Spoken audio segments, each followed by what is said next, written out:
Good morning. This is Carl Dobrowolski, and I am with Bev Sullivan. Bev is the author of Heed the Pilgrims, and we are releasing Heed the Pilgrims in this Thanksgiving season. It's a very noted Thanksgiving season, and Bev is going to explain why.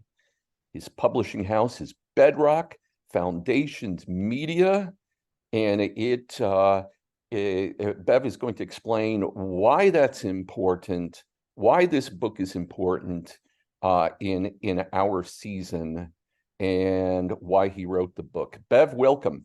Thank you. Thank you very much. I'm very excited about the release of the book.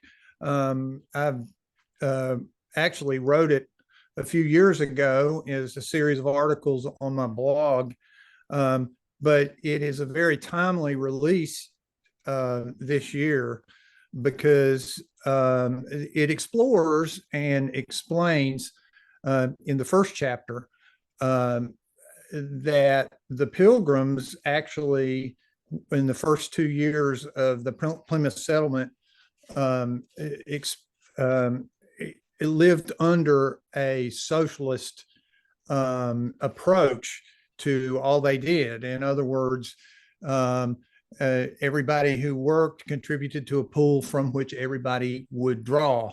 And that was, in the beginning, they had an agreement with their investors that that's what they would do. But it nearly drove them to starvation. And Governor Bradford recorded the events and the hardships that they endured. And chapter 1 is a paraphrase of his account for the modern reader. So if there are difficulties that people have in understanding what he wrote as he originally wrote it, He the Pilgrims, actually the longer title is Heed the Pilgrims on Socialism and Critical Race Theory. And so with regard to socialism, there is great clarity in the paraphrased account of Governor Bradford's record of what actually occurred. And it was in 1623 that the Pilgrims decided they would abandon the communal approach and adopt an approach that embraced and upheld private property rights. And that was 400 years ago this year. Oh. And so it's very significant. And it also addresses the debate raging in America today about socialism, because the lessons the Pilgrims learned the hard way offer us insights that will help us make wise decisions regarding that debate currently raging in America. You said that the book helps explore who the Pilgrims are, explain how they thought. It explodes myths about the Pilgrims. Yes. Can you detail some of those myths?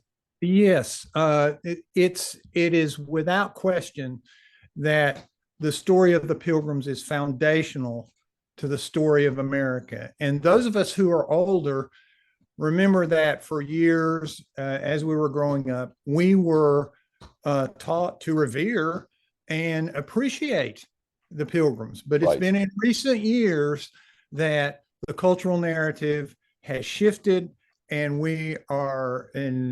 Americans are now taught to despise the Pilgrims. So what's going on here? Right. This is reflective of the reality that there is a battle between two different worldviews. One of them embraces what the Pilgrims lived and taught. The other embraces an ideology that enshrines government as God. And the book helps people understand that and explores that a bit. Right. But we need to understand that what's the Pilgrims and the approach they took to the challenges they faced give us insight in that current debate today. And it's between two worldviews. One of them says God is, and the other one says God isn't. And nothing less than our liberty, Right. ordered liberty, is Right. at stake. Right. Well, I would say that the other side would implicitly believe that their God is, but their God is the state. And it Yes. seems like it's a battle of two worldviews and two forms of authority. What authority did the Pilgrims have to talk about to construct their society before the face of God? But also, what authority did the Pilgrims have to talk about socialism? Could you discuss that? Sure, sure. Well, the experience they had under socialism for the 2 year period they experienced it gives them great authority to discuss it. Right. And um, Governor Bradford's account not only explains what happened, Right. but the conclusions they reached through their experiences. Right. And so socialism never has worked and doesn't work. And the reader will, in reading chapter 1, as I said, it's a paraphrased account of Governor Bradford's record of the Pilgrims' 2 year experiment. They will understand, the reader will understand how relevant, even though this was 400 years ago, how relevant their experiences are to ours today, and how, if we follow the path of socialism, how the same hardships that they experience, we will experience as well. Yeah, and we believe God is going to use your book in a great way to help open many eyes, and we would encourage those who are peeking in and listening, viewing this interview, to find the book on Amazon. Today is the 16th. We're a week away from Thanksgiving. You can buy a book. You can buy a book for someone else and still get it before Thanksgiving. And Yes. before we conclude this interview, I'm going to ask you, Bev, the recommended ways that you would you see people using your book, maybe even at the family table during Thanksgiving. But before you answer that, I want to ask you, at first it's striking. Heed the Pilgrims on Socialism and Critical Race Theory. What can the Pilgrims possibly tell us about CRT, critical race theory? Of course, critical race theory wasn't devised as what we commonly call it today, critical race theory or CRT, until much later. But yet, at the crux of critical race theory is the issue of racism. Were the Pilgrims racist? There are many social justice crusaders who want to rewrite history, who would say, yes, the Pilgrims were racist. They would have us believe that the Pilgrims came in, stole the land on which they built their settlement, and ran roughshod over the Indian tribes. But the actual historical events tell us a different story. They forged a treaty with a neighboring American tribe and even welcomed a Native American, Squanto, into their own community as a brother. And so there is no evidence that the Pilgrims were racists here. Now, that's not to say that every interaction they had with the Native Americans was perfect, and there are mutual benefits to treaties. Those are the realities that we have when treaties are formed.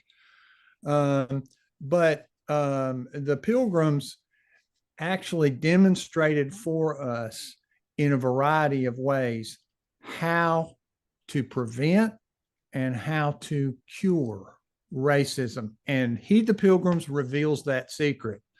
And I encourage people to explore that in chapters 2 and 3 of the book.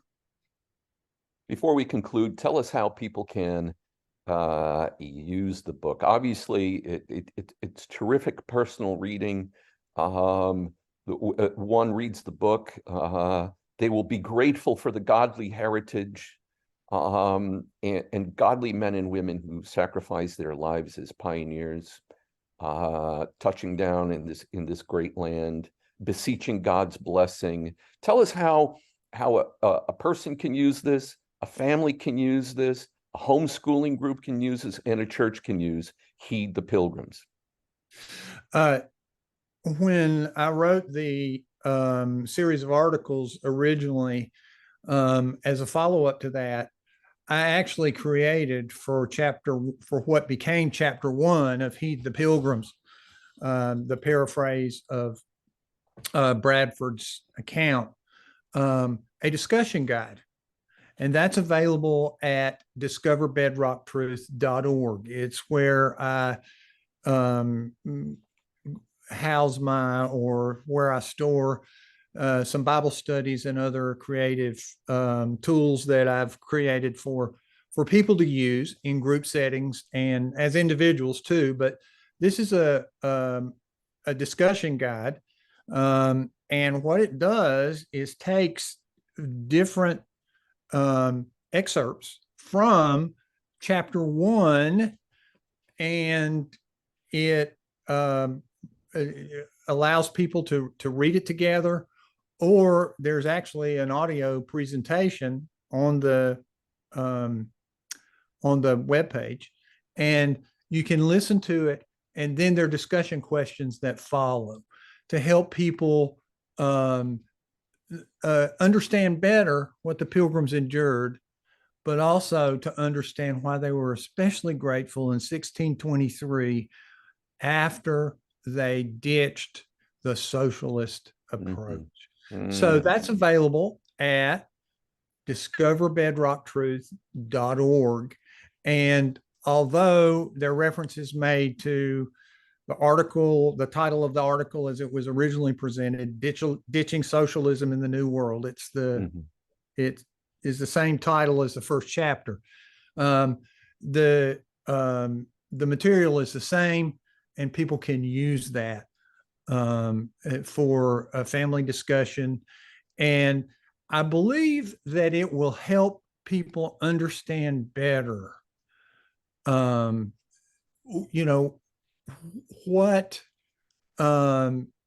the Pilgrims and how history in general how our understanding it can help us gain insights for making wise decisions today. And it was also the Pilgrims' faith that guided them, and their faith in God and in the Bible, His Word, and the wisdom that God provides, which is absolute truth, and it guided them. And they were truly grateful. And so it is appropriate that we have a holiday where we remember them and their contribution. And one of their most valuable contributions, not just in laying the foundation for the United States of America and the principles that pave the way for us to have ordered liberty in our country, but also the example they give of gratitude to God, even in the midst of great loss and sorrow. Well, friends, you have heard Bev Sullivan discuss his newly released book. It's on Amazon. Go to Amazon. It's Heed the Pilgrims on Socialism and Critical Race Theory. It's published by Bedrock's Foundation Media. Buy it today. You can get a copy or copies for yourself or your family before Thanksgiving. If you see this video today, you'll be blessed by the content. You'll be educated. You'll hear the Pilgrim story and journey explained, explored, and myths busted by reading this book, which is very readable, encouraging, and something that you'll cherish for many, many years. My name is Carl Dobrowolski. I head up Goodwill Media Services, and we wish you today a very blessed and happy Thanksgiving.